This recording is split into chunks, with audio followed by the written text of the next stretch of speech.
Despite the expensive price of 70 pesos per liter and a limit of only 3 liters per person, residents of San Jose, the capital of Dinagat Islands province, have been queuing at one of only 2 operating gas stations in town.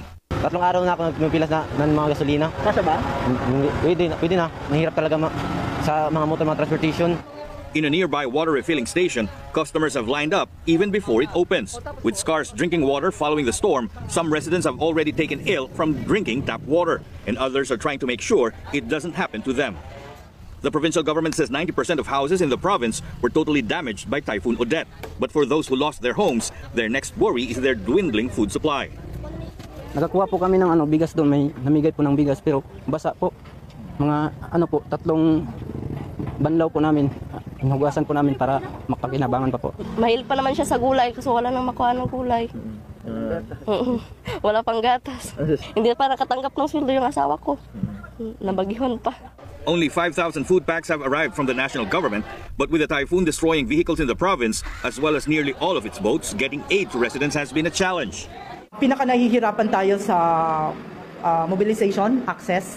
Lahat ng mga major thoroughfares natin, highways are blocked in the past 3 days. But now, 4 na mga munisipyo na yung patapos na yung clearing operation na nakakadaan na yung mga light vehicles and motorcycles. Nahihirapan tayo sa pagkain. No, people are waiting for relief goods to come. The provincial capital, even at an elevated portion of the town, is in disarray due to the storm.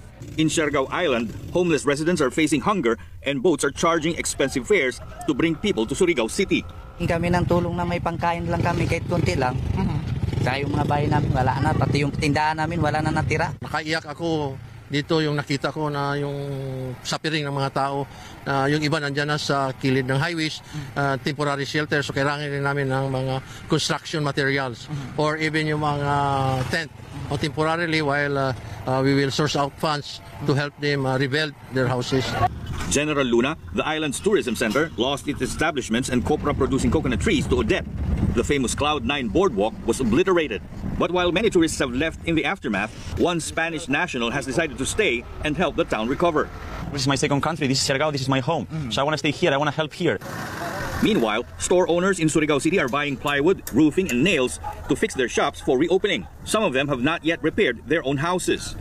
Kahit alam mong madidismaya ka, pero iniisip mo na lang talaga yung kailangan bumangon.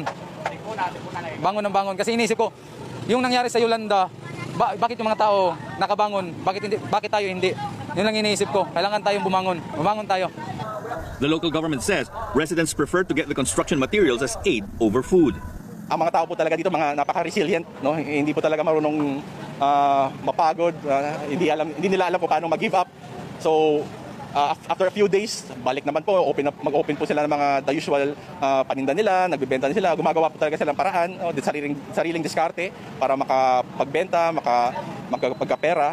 Meanwhile, Surigao del Sur is looking to declare a state of calamity, the latest local government to consider the measure to augment dwindling funds for relief operations, after being battered by the strongest typhoon to hit the Philippines this year. Communication lines have yet to be restored in many areas, and many residents are still without power.